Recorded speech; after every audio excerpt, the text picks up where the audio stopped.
ہارون صاحب، چائنا اور تائیوان جنگی طیارے ان کے فضائی حصے میں بھیجے گئے، فضائی زون میں بھیجے گئے. کل ان کی آزادی کا دن منایا جائے گا تائیوان کا. اصل میں مسئلہ تھا کیا؟ کشیدگی کی وجہ کیا ہے؟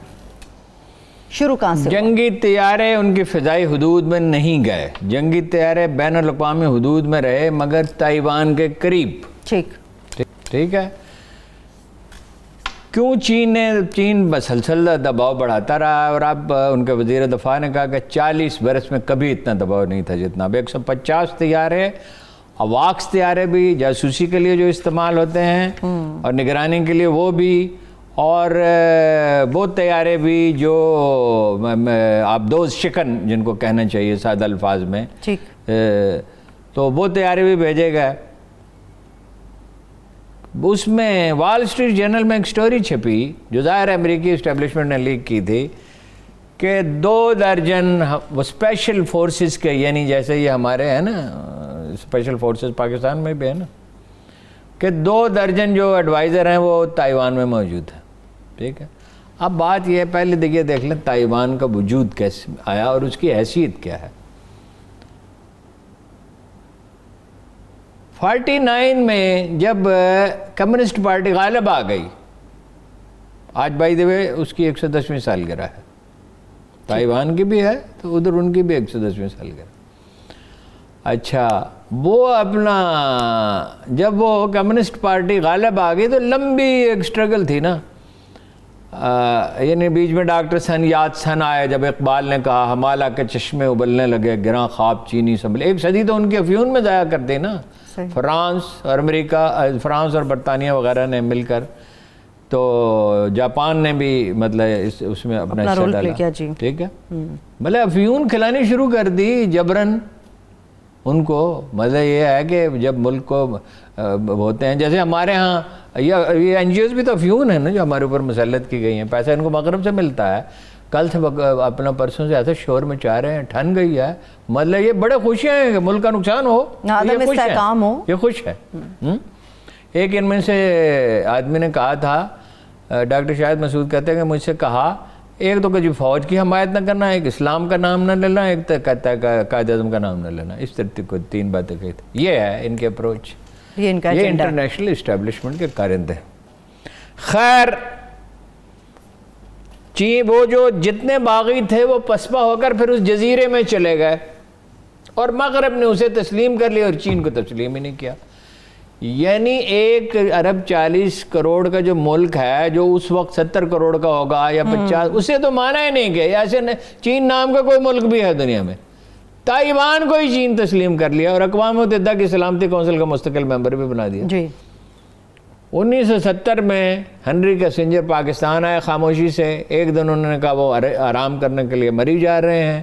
مری کی بجائے وہ بیجنگ جا پہنچے تھے، کیونکہ وہ اس وقت چین اور روس کو الگ کرنا چاہتے تھے. یہ فیصلہ تھا صدر نکسن کا، جس نے یہ کہا تھا کہ اگر واٹر گیٹ سکنڈل کو نکال دیا جائے تو تاریخ میں میرا نام بہت بلند ہو گیا. یہ بات صحیح ہے.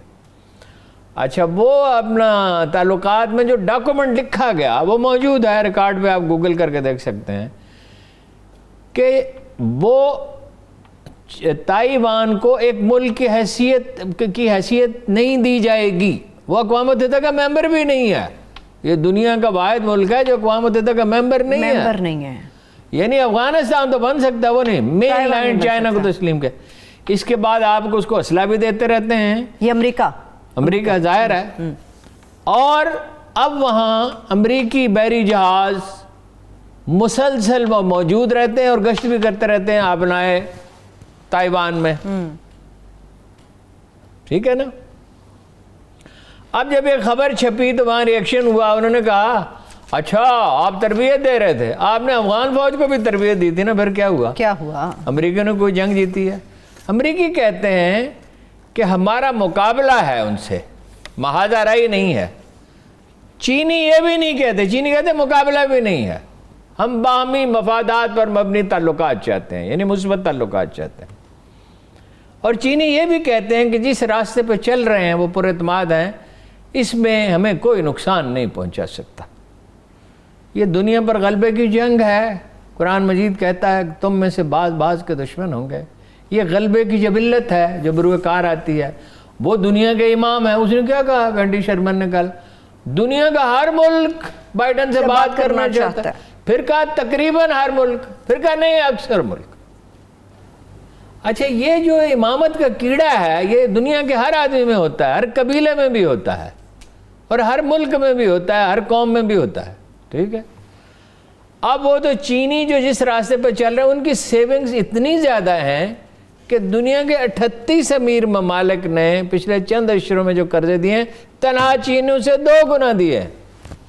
وہ دنیا کے ہر بر اعظم میں سوائے امریکہ کے 1 بیلٹ 1 روڈ کا منصوبہ بنا رہے ہیں, وہ نیٹ ورکس بنا رہے ہیں, وہ انفراسٹرکچرز بنا رہے ہیں. 400 ارب روپے جب وہ ایران میں انویسٹ کریں گے تو امریکہ کیا کرے گا؟ امریکہ کیا کرے گا؟ تو ایران سے مڈل ایسٹ میں داخل ہو جائے گا. اسی طرح وہ اپنا اس میں کرے گا, بنگلہ دیش میں کرے گا, اسی طرح پاکستان میں کرے گا.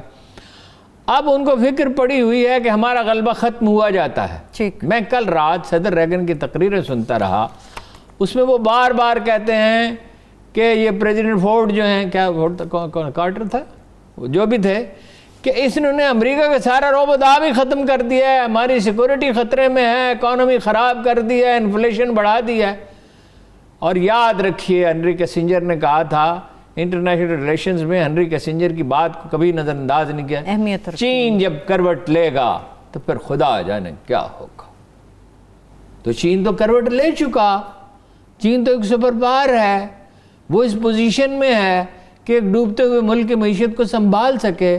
وہ اس پوزیشن میں ہے کہ جب ایران کو تباہ کرنے پر تلا ہوا امریکہ تو وہ جا کے ان سے کہے $400 بلین لے لو, 10 سال میں 15 سال میں انویسٹ کر لو, اپنا انفراسٹرکچر بنا لو, وہ ہمیں بھی ہماری تو مدد کر. ہم تو خود اس قابل نہیں ہیں کہ ہم اس کو جذب کر سکیں, ہم نے خود سلوک کیا ہے. ٹھیک ہے. چین اس پہ حملہ نہیں کرے گا, اگرچہ ان کے ڈیفنس منسٹر نے کہا 2025 تک چین حملہ کر سکتا ہے, لیکن ہم چین کا ٹریک ریکارڈ دیکھتے ہیں. چین نے ہانگ کانگ پہ حملہ کیا, پرامن دباؤ کے ذریعے آخرکار اسے لے لیا. ٹھیک ہے. ردوان نے کیا کہا تھا پچھلے 2 ہفتے پہلے اقوام متحدہ میں, چین بدماشی نہیں کرتا, قبضہ نہیں کرتا, مجبور نہیں کرتا. مطلب یہ ہے کہ دوسرے کچھ لوگ ہیں جو کرتے, دوسری قومیں جو ہیں وہ کرتی ہیں.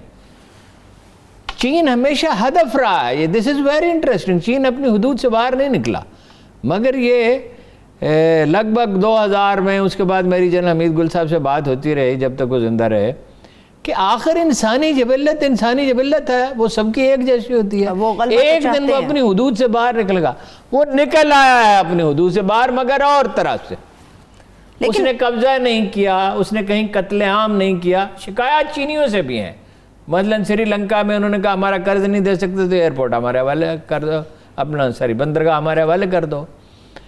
لیکن اس میں چین آگے بڑھ رہا ہے, ٹھیک ہے, امریکہ پیچھے ہٹ رہا ہے. حملہ وہ نہیں کرے گا, وہ نفسیاتی دباؤ بڑھاتا جائے گا. ایک وقت آئے گا, میرا اندازہ ہے وہ ہانگ کانگ کی طرح تائیوان سے کہے گا, انہوں نے کہا ہمارے طرز زندگی, تائیوان کے صدر نے کہا ہمارے طرز زندگی کو خطرہ ہے, جمہوریت کو خطرہ ہے. وہ کہیں گے, میرا اندازہ یہ ایک دن وہ کہیں گے, چینی بڑے ٹھنڈے ہیں, وہ کہیں گے تم اپنا طرز زندگی بھی برقرار رکھو, تم اپنی جمہوریت بھی برقرار رکھو, تم اپنے الیکشن بھی الگ کرا لیا کرو, تم مین لینڈ چائنا کی سپرمیسی تسلیم کر لو, چین کا مین لینڈ, اس کو وہ مین لینڈ کہتے ہیں, اس کا حصہ بن جاؤ. اس سے زیادہ کچھ نہیں. لیکن ہارون صاحب چائنا کے جو ان کا انداز فکر ہے اس کی روشنی میں یہ میرا اندازہ ہے. لیکن ہارون صاحب چائنا کے لیے جو امریکہ کا رویہ ہے, اس تاثر کو بھی ظاہر نہیں کیا جا سکتا کہ تائیوان کی وہ کسی نہ کسی طرح مدد کریں گے کہ چائنا کو پیچھے دھکیلا جا سکے. انہوں نے طالبان سے تو وہ جیت نہیں سکتی, چین سے وہ کیا جیتیں گے. ویسے دوحہ میں انہوں نے دوبارہ سے مذاکرات شروع کر دیے. مذاکرات کریں, 100 دفعہ کریں مذاکرات, وہ پاکستان کو نہیں روک سکتے. اب انہوں نے کہا انگیج رکھیں گے پاکستان کو. حسین حقانی تو ایسے خوش ہو رہا ہے, بے وقوف آدمی.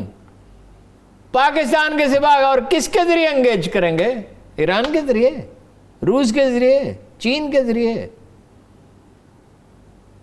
اور میں آپ کو لکھ کے دیتا ہوں کہ جو بائیڈن فون کرے گا عمران خان کو,